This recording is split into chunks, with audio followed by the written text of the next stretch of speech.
नमस्कार दोस्तों, स्वागत है आपका। दोस्तों देखिए, अनेक बार गुच्छे की आखिरी चाबी से भी ताला खुल जाता है। इसलिए हमें पिछली गलतियों से सीख लेते हुए निरंतर सुधारात्मक प्रयास करते रहना है।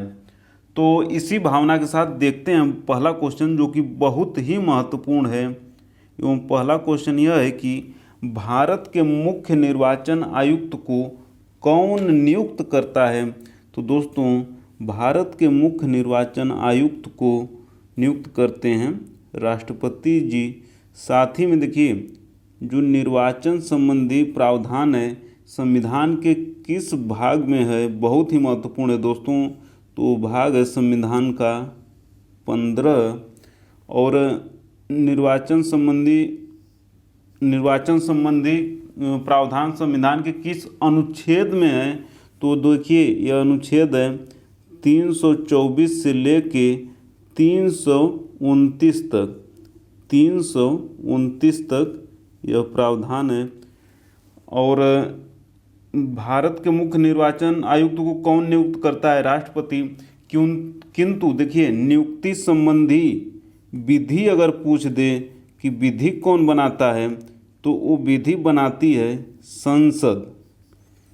देखते हैं अगला क्वेश्चन दोस्तों जल्दी से, कि मुख्य निर्वाचन आयुक्त का कार्यकाल कितने वर्ष का होता है। तो देखिए, मुख्य निर्वाचन आयुक्त का कार्यकाल होता है 6 वर्ष या 65 वर्ष, दोनों में से जो पहले पूरा हो जाए। और हम जानते हैं कि देखिए, निर्वाचन आयोग जो होता है तो उसमें तो एक मुख्य निर्वाचन आयोग हो गए, साथ ही 2 अन्य सहायक निर्वाचन आयुक्त होते हैं। तो ये जो मुख्य निर्वाचन आयुक्त का हो गया 6 वर्ष या 65 वर्ष में से जो पहले पूरा हो जाए।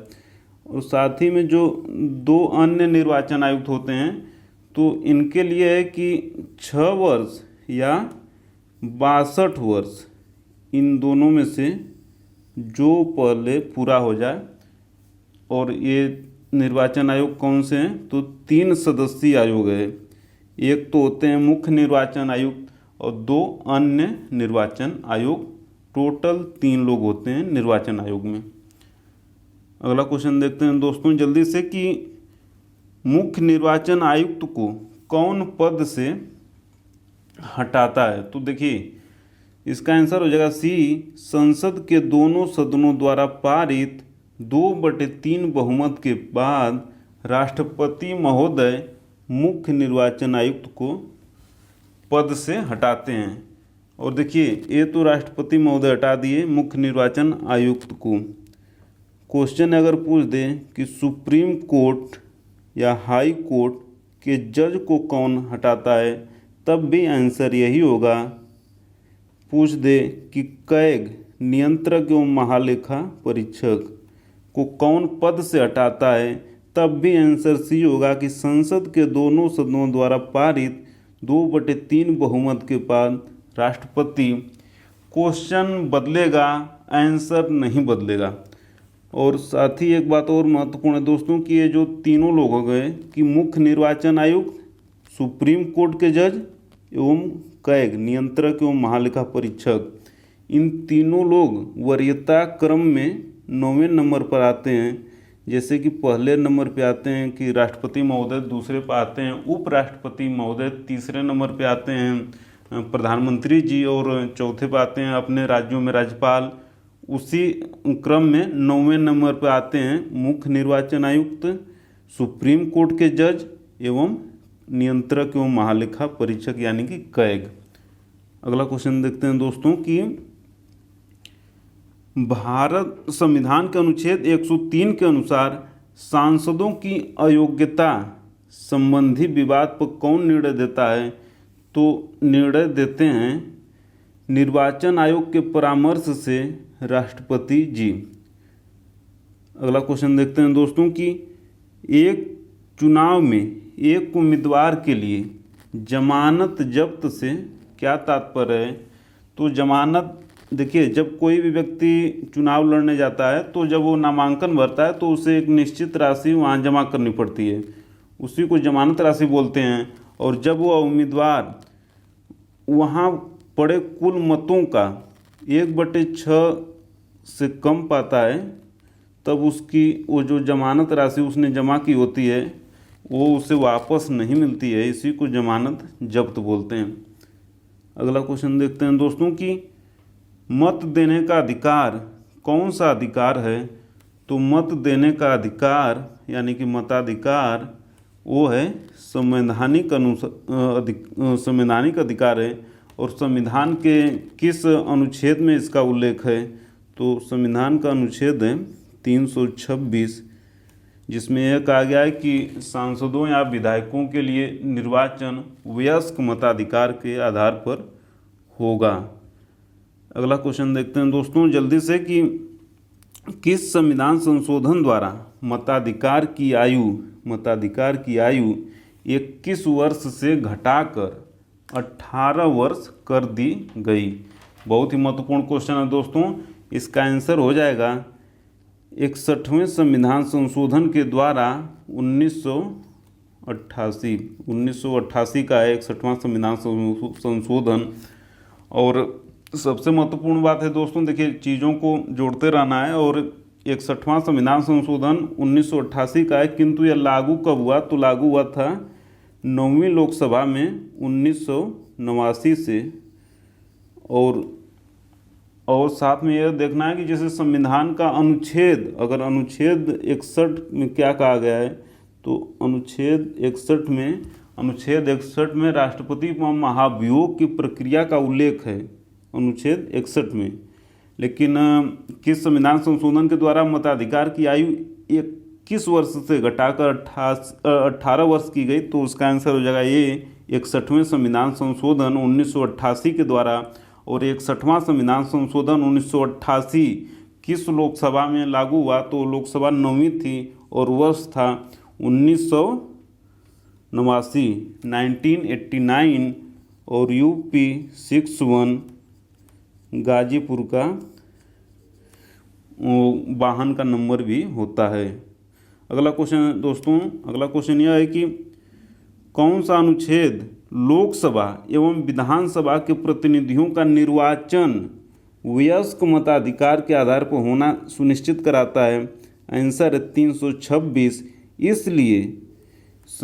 इसलिए वोटिंग का अधिकार संवैधानिक अधिकार है, क्योंकि संविधान के अनुच्छेद 326 में वयस्क मताधिकार पर वोट देने का अधिकार दिया गया है। अगला क्वेश्चन देखते हैं दोस्तों जल्दी से कि दिनेश गोस्वामी समिति का संबंध किससे है। दिनेश गोस्वामी समिति का संबंध किससे है। तो देखिए निर्वाचन सुधारों से। और देखिए 1990 में संयुक्त मोर्चे की सरकार में दिनेश गोस्वामी जी एक कानून मंत्री थे, विधि मंत्री थे 1990 में। और दिनेश गोस्वामी अर्णव गोस्वामी के अंकल हैं। अगला क्वेश्चन दोस्तों कि निर्वाचन आयोग 3 सदस्यीय आयोग किस वर्ष बना। तो देखिए सर्वप्रथम तो बना था 1989 में, किंतु यह 3 सदस्यीय आयोग केवल 2 या 3 महीने ही रह पाया। किंतु 1993 से लगातार 3 सदस्यीय आयोग बना हुआ है। अगर सर्वप्रथम पूछे तो 1989, अगर यह विकल्प में नहीं है तो आंसर हो जाएगा 1993।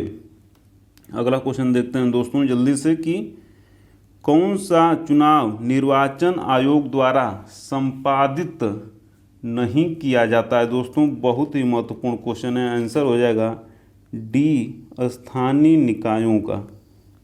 निकायों का चुनाव भारत के निर्वाचन आयोग द्वारा संपादित नहीं किया जाता है, क्योंकि यह स्थानीय निकायों का चुनाव राज्य निर्वाचन आयोग द्वारा संपादित किया जाता है। साथ ही दोस्तों 2 बहुत ही महत्वपूर्ण अनुच्छेद उन्हें भी ध्यान रखना है, जैसे कि 243 के तहत पंचायतों का चुनाव, साथ ही 243 ZA के तहत नगर पालिका का चुनाव कौन कराएगा? तो कराएगा राज्य निर्वाचन आयोग। देखते हैं अगला क्वेश्चन। अगला क्वेश्चन है कि कौन सा कथन सत्य है? कौन सा कथन सत्य है? बहुत ही महत्वपूर्ण क्वेश्चन है दोस्तों। परिसीमन आयोग के आदेशों को किसी भी न्यायालय में चुनौती नहीं दी जा सकती, एकदम सत्य है। बी, परिसीमन आयोग के आदेश जब लोकसभा राज्य विधानसभा के सम्मुख रखे जाते हैं तब उन आदेशों में कोई संशोधन नहीं किया जा सकता, बिल्कुल सत्य है। सी की राष्ट्रीय मतदाता दिवस 25 जनवरी को मनाया जाता है क्योंकि 25 जनवरी 1950 को ही निर्वाचन आयोग का गठन हुआ था। और उत्तर प्रदेश दिवस 25 जनवरी को मनाया जाता है, यह गलत है क्योंकि 25 नहीं बल्कि 24 जनवरी को मनाया जाता है क्योंकि 24 जनवरी 1950 को ही उत्तर प्रदेश का गठन हुआ था। और इसके पहले यानी कि 24 जनवरी 1950 से पहले और 1937 तक, यानी 1937 से लेके और मान लीजिए कि 23 जनवरी 1950 तक आज के यूपी को उस समय संयुक्त प्रांत कहा जाता था। देखते हैं दोस्तों अगला क्वेश्चन कि कोई भी राजनीतिक पार्टी राष्ट्रीय पार्टी बन जाती है यदि वह राज्य स्तर की पार्टी है न्यूनतम 4 राज्यों में कोई भी अगर राज्य स्तर की पार्टी है तो ऑटोमेटिक वो राष्ट्रीय पार्टी बन जाएगी। और राष्ट्रीय पार्टी बनने के लिए 4 और महत्वपूर्ण शर्तें हैं। तो एक तो यही हो गया कि कोई भी क्षेत्रीय दल अगर 4 राज्यों में क्षेत्रीय दल का मान्यता है उसे तो ऑटोमेटिक वो राष्ट्रीय पार्टी बन जाएगा। और 4 अन्य शर्तें हैं, उसको आगे देख लेंगे। अगला क्वेश्चन है दोस्तों कि सही सुमेलित नहीं है। A, independence labour party V R. Ambedkar एकदम सही है। बी, सीपीआई 1920 सही है क्योंकि सीपीआई यानी कि कम्युनिस्ट पार्टी ऑफ इंडिया गठन 1920 में हुआ था। सी की सीपीएम कम्युनिस्ट पार्टी माओवादी 1964 यह भी सत्य है क्योंकि 1964 में ही कोलकाता में सीपीआई यानी कि कम्युनिस्ट पार्टी ऑफ इंडिया की बैठक हुई थी और उसी बैठक में सीपीआई से ही सीपीएम बन गई टूटकर। और एआईएडीएमके 1974 गलत है क्योंकि ये 1972 है और डीएमके से टूटकर एआईडीएमके बनी 1974 में। अगला क्वेश्चन देखते हैं दोस्तों जल्दी से कि 52वां संविधान संशोधन किस वर्ष संसद में पारित हुआ? दोस्तों बहुत ही महत्वपूर्ण क्वेश्चन है, कई बार पूछा है दोस्तों। इसका आंसर हो जाएगा सी 1985। इसको ध्यान में रखना है कि 52वां संविधान संशोधन किस वर्ष संसद में पारित हो गया। और देखिए इसी 52वां संविधान संशोधन 1985 के द्वारा 10वीं अनुसूची संविधान में जोड़ी गई। उसमें दल बदल के आधार पे रोक लगाई गई, रोक लगा दी गई 10वीं अनुसूची में। और चूँकि देखिए उस समय दल बदल बहुत होता था, यानी कि कोई भी मान लीजिए कि अगर मान लीजिए एक किसी भी पार्टी से जीता है और उसी पार्टी की सदस्यता रहते हुए दूसरे में चला जाता है तो उसको रोकने के लिए 10वीं अनुसूची लाई गई। इसमें प्रावधान था कि अगर मान लीजिए कोई भी कांग्रेस से समझने के लिए कांग्रेस से जीतता है और भाजपा ज्वाइन कर लेता है तो उसकी सदस्यता अब समाप्त कर दी जाएगी। तो ये 10वीं अनुसूची में प्रावधान है। लेकिन किसी भी मान लीजिए पार्टी के 2/3 सदस्य अगर टूट के और दूसरी पार्टी में चले जाते हैं तो फिर उनकी सदस्यता रद्द नहीं होगी। मान लीजिए 100 लोग हैं और इसका 2/3 यानी कि 67 लोग मिल के एक पार्टी का गठन कर लेते हैं और किसी पार्टी में चले जाते हैं तो उनकी सदस्यता बची रहेगी। तो 52वां संविधान संशोधन 1985, साथ ही इसी संशोधन के द्वारा 52वां संविधान संशोधन के द्वारा ही भारत में पहली बार राजनीतिक दलों को संवैधानिक मान्यता मिली 1985 में। अगला क्वेश्चन देखते हैं दोस्तों जल्दी से कि कामराज योजना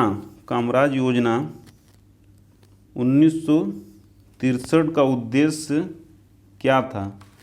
तो इसका उद्देश्य था भारतीय राष्ट्रीय कांग्रेस को जीवंत बनाना। वो कामराज योजना 1963 भी याद रखना है, क्योंकि उस समय कांग्रेस में अनेक कमियां आ गई थी, तो उन कमियों को दूर करने के लिए कामराज योजना 1963 का गठन हुआ था।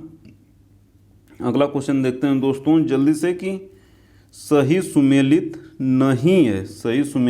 नहीं है तो भाग 9 पंचायतों का सही है, क्योंकि 73वां संविधान संशोधन के द्वारा जोड़ा गया है।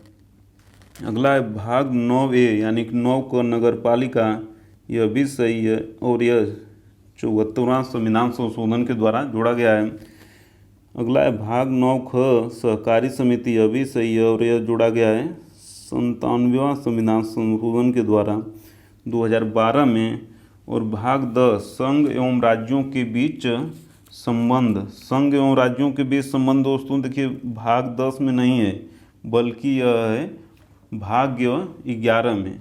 भाग 11 में संघ एवं राज्यों के बीच संबंध है। और भाग जो 10 है उसमें है अनुसूचित एवं जनजाति क्षेत्र। अनुसूचित एवं जनजाति क्षेत्र किसमें है? भाग 11 में। जल्दी से दोस्तों देखते हैं अगला क्वेश्चन यह है कि सही सुमेलित नहीं है और नवीं अनुसूची विशिष्ट अधिनियमों एवं विनियमों का सत्यापन सही है।